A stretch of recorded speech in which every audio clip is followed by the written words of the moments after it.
आज Bhiwani bar association के पूर्व प्रधान हमारे भाई सत्यजीत पिलानिया जी, हमारे बहुत ही आदरणीय बाबू सरदाना जी और सभी सीनियर एडवोकेट्स ने मिलकर आज संविधान दिवस पर एक बहुत शानदार कार्यक्रम का आयोजन किया, जिसमें हमारे ग्रामीण के अध्यक्ष भाई अनिरुद्ध जी और हम सभी सम्मिलित हुए। और मैं धन्यवाद करता हूं बार एसोसिएशन भिवानी का कि आज आपने हमें ये अवसर प्रदान करा कि हमें आपके बीच में आके इस संविधान दिवस के अवसर पर आज बहुत कुछ सीखने को मिला। मैं आप लोगों के माध्यम से कहना चाहता हूं कि आज की जो सरकार भारतीय जनता पार्टी की सरकार है, इसने संविधान को रौंदने का काम किया है। आज कोई भी संस्था जो संवैधानिक संस्था है वो आज अपने पाँव पे नहीं खड़ी है। इन्होंने पूरे तरीके से तानाशाही रवैया इस देश में लागू कराया है। तो अगर भारत की जनता और खासकर वकील और हम जैसे युवा अगर आगे बढ़कर इसमें भाग नहीं लेंगे तो आने वाले समय में इस देश में चीन की तरह एक तानाशाही सरकार होगी, जो कभी भारत के वासी इस चीज़ को कभी एक्सेप्ट नहीं करते हैं। तो आज हम सब ने मिलकर इस संविधान दिवस के अवसर पर प्रदेश कांग्रेस कमेटी द्वारा जो सर्कुलर जारी हुआ, हम सब ने मिलकर इस कार्यक्रम का आयोजन किया। आज संविधान दिवस है तो उसके उपलक्ष्य में सारे यहाँ पर भिवानी के बार में एकत्रित हुए थे और हम इसको एक तरीके से संविधान बचाओ दिवस के रूप में भी बना रहे हैं, क्योंकि आज के दिन हमारा संविधान जो है कई चुनौतियों के बीच में जूझ रहा है। तो इसलिए इस बात का और संविधान की ताकत का और संविधान की ज़रूरत का सबको एक बार एहसास दिलाना, सबके बीच में संविधान की सुंदरता के बारे में बात करना, जो अधिकार देता है, जो हमारे देश के कानून व्यवस्था की आत्मा है, उसके बारे में बात करने, बाबा भीमराव अंबेडकर जी के योगदान के बारे में बात करने के लिए आज सारे इकट्ठे हुए थे। संविधान को लेकर ही राहुल गांधी जी के भी द्वारा प्रयास किए जा रहे हैं लोग बचाने को लेकर। इसमें एक बड़ी सीधी सी बात है, संविधान को अपने आप संविधान नहीं बचाता, संविधान को हम नागरिक बचाते हैं। तो इसलिए हर सच्चे नागरिक का, सही इच्छा शक्ति वाले नागरिक का ये फर्ज है कि हम संविधान को बचाने के लिए हर संभव प्रयास करें। आगे क्या देख रहे हैं, क्योंकि अभी वोट चोरी को लेकर काफी लंबा विवाद भी चला, उसके बाद भी बिहार में भी जो रिजल्ट आए सबके सामने कांग्रेस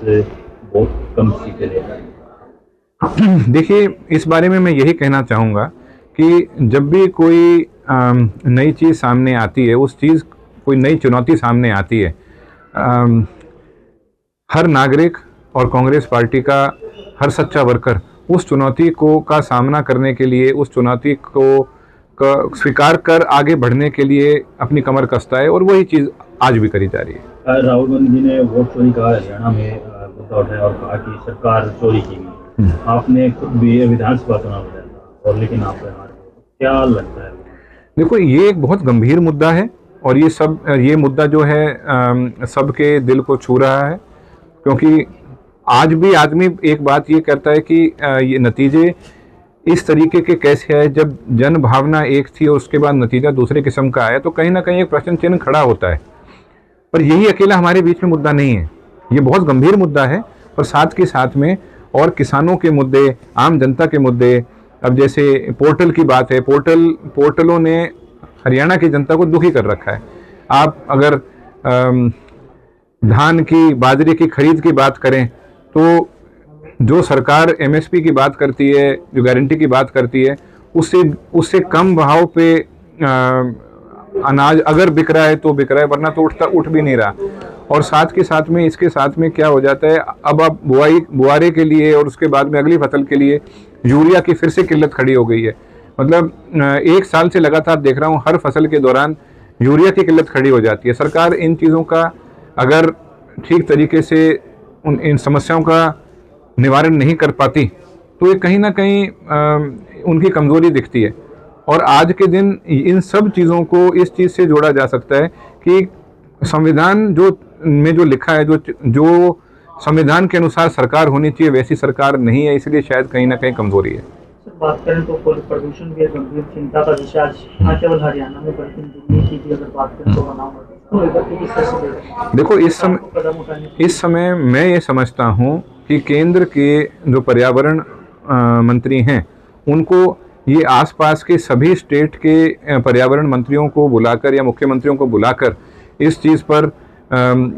एक गहन चर्चा करनी चाहिए और साथ के साथ में जो इस फील्ड के विशेषज्ञ हैं उनकी तुरंत प्रभाव से कमेटी बनाकर इसको अच्छे तरीके से इस चीज़ का अध्ययन करना चाहिए और साथ के साथ में इन्हीं एक्सपर्टों को ये बता देना चाहिए कि आप हमारे इन समस्याओं का समाधान किस तरीके से हो, इस बारे में आप हमें बताएं। क्योंकि हर बार ये रहता है ग्रैप 1 लग गया, ग्रैप 2 लग गया, ग्रैप 3 लग गया, ग्रैप 4 लग गया, हर बार का हर साल का यही एक वो है। तो इसका एक स्थायी रूप से इस समस्या का किस तरीके से समाधान हो, इसके लिए विशेषज्ञों की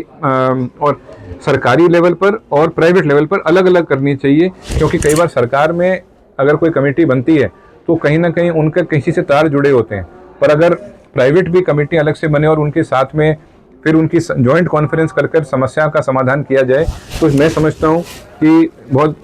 तुरंत प्रभाव से इसका समाधान निकाला जा सकता है।